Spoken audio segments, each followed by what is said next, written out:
Hi, ಎಲ್ಲರಿಗೂ ನಮಸ್ಕಾರ. ನನ್ನ ಹೆಸರು ರುಕ್ಮಿಣಿ ಅಂತ. ಎಲ್ಲರೂ ಹೇಗಿದ್ದೀರಾ? ಎಲ್ಲ ಚೆನ್ನಾಗಿದ್ದೀರಾ ಅಂತ ಭಾವಿಸ್ತೀನಿ. ಇವತ್ತು ಈ ವಿಡಿಯೋನ ಸ್ಟಾರ್ಟ್ ಮಾಡೋಣ ಬನ್ನಿ. ಇವತ್ತೊಂದು ಪನ್ನೀರ್ ಗ್ರೇವಿ ಮಾಡೋಣ ಅಂತ. ತುಂಬ ಸಾಫ್ಟಾಗಿರುತ್ತೆ, ತುಂಬ ಚೆನ್ನಾಗಿರುತ್ತೆ. ಬಾಯಲ್ಲಿಟ್ಟರೆ ಕರ್ಗೋಗಬೇಕು, ಅಷ್ಟು ಚೆನ್ನಾಗಿರುತ್ತೆ.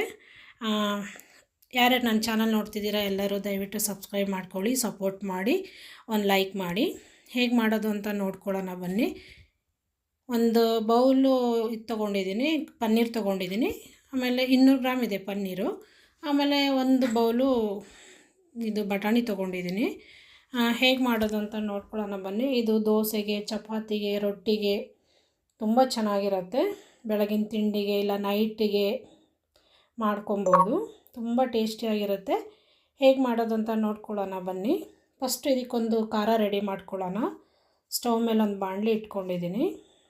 ಸ್ವಲ್ಪ ಎಣ್ಣೆ ಹಾಕ್ಕೊಂಡಿದ್ದೀನಿ. ಇದಕ್ಕೆ ಎಣ್ಣೆ ಸ್ವಲ್ಪ ಕಾಯ್ಕೊಳ್ಳಿ. ಎಣ್ಣೆ ಕಾದ್ಮೇಲೆ ಒಂದೆರಡು ಚಕ್ಕೆ, 2 ಲವಂಗ ಹಾಕ್ಕೊಳ್ತಾ ಇದ್ದೀನಿ. ಇದನ್ನೆಲ್ಲ ಫ್ರೈ ಮಾಡ್ಕೋಬೇಕು ಮಸಾಲ ರುಬ್ಬೋಕ್ಕೋಸ್ಕರ.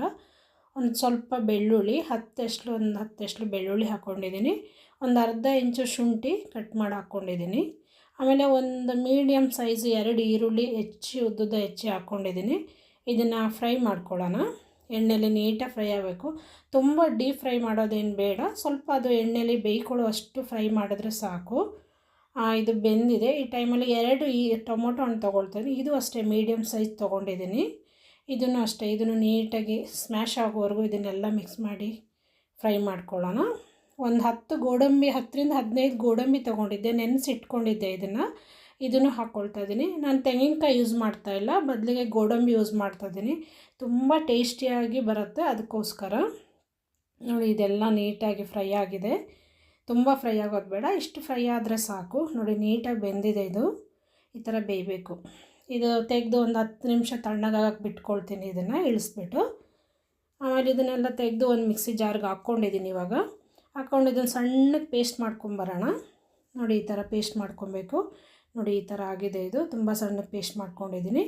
ಈ ಸೈಡಿಗೆ ಎತ್ತಿಟ್ಕೊಳ್ಳೋಣ. ಈಗ ಸ್ಟವ್ ಮೇಲೆ ಬಾಣಲಿ ಇಟ್ಕೊಳ್ಳೋಣ. ನಾನು ಮಸಾಲೆ ಹುರಿದಿದ್ನಲ್ಲ, ಅದೇ ಬಾಣಲಿ ಇಟ್ಕೊಂಡಿದ್ದೀನಿ.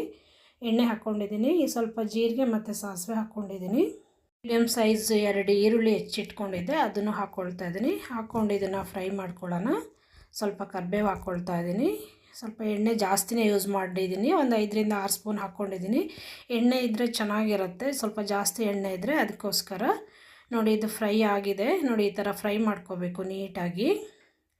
ನೋಡಿ, ಈ ಥರ ಫ್ರೈ ಮಾಡ್ಕೋಬೇಕು. ತುಂಬ ಜಾಸ್ತಿ ಫ್ರೈ ಮಾಡೋದೇನು ಬೇಡ, ಇಷ್ಟು ಫ್ರೈ ಆದರೆ ಸಾಕು. ಈ ಟೈಮಲ್ಲಿ ಒಂದು 3/4 ಸ್ಪೂನು ಧನಿಯಾ ಪೌಡ್ರ್ ಹಾಕ್ಕೊಂಡಿದ್ದೀನಿ.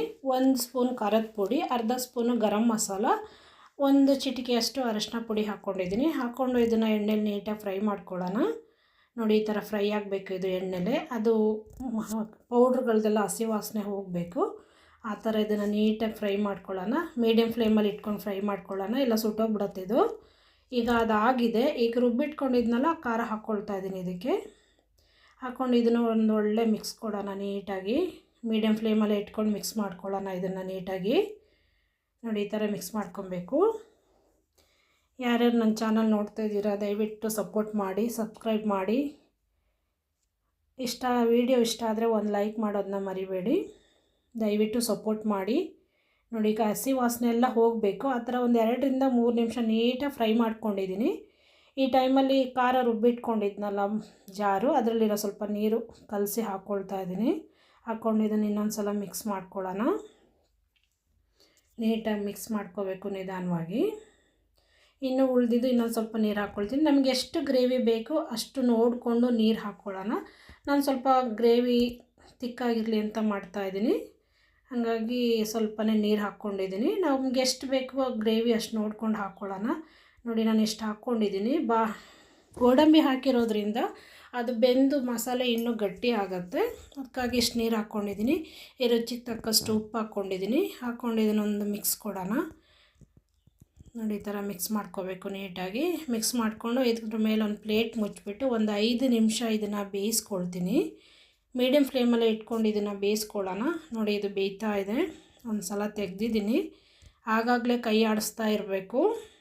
ನೋಡಿ, ಇದು ಇನ್ನೂ ಬೇಯಬೇಕು. ಇದು ನೀಟಾಗಿ ಎಣ್ಣೆ ಎಲ್ಲ ಬಿಟ್ಕೋಬೇಕು, ಆ ಥರ ಬೇಯಬೇಕಿದು. ಇನ್ನೊಂದು ಸಲ ಲೆಡ್ ಮುಚ್ಚಿ ಮತ್ತೆ ಬೇಯಿಸ್ಕೊಂಡಿದ್ದೀನಿ.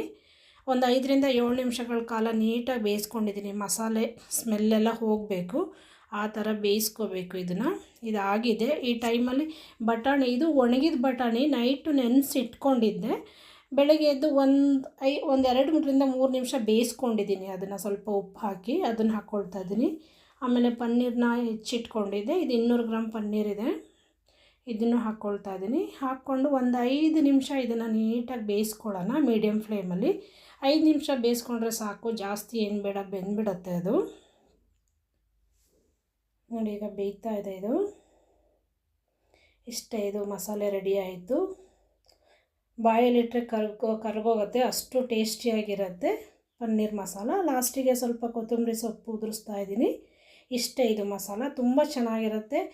ಒಂದು ಸಲ ಟ್ರೈ ಮಾಡಿ. ದಯವಿಟ್ಟು ಯಾರ್ಯಾರು ನನ್ನ ಚಾನಲ್ ನೋಡ್ತಾ ಇದ್ದೀರಾ, ಈ ವಿಡಿಯೋ ನೋಡ್ತಾ ಇದ್ದೀರಾ, ದಯವಿಟ್ಟು ಸಬ್ಸ್ಕ್ರೈಬ್ ಮಾಡ್ಕೊಳ್ಳಿ, ಸಪೋರ್ಟ್ ಮಾಡಿ. ಮುಂದಿನ ವೀಡಿಯೋಗಳು ಹಾಕೋಕ್ಕೆ ನನಗೂ ತುಂಬ ಹೆಲ್ಪ್ ಆಗುತ್ತೆ. ನೋಡಿ ಇಷ್ಟೇ ಗ್ರೇವಿ, ಇದು ತುಂಬ ಚೆನ್ನಾಗಿ ಬಂದಿತ್ತು. ದಯವಿಟ್ಟು ಸಬ್ಸ್ಕ್ರೈಬ್ ಮಾಡ್ಕೊಳ್ಳಿ, ಮರಿಬೇಡಿ. Thank you for watching my video.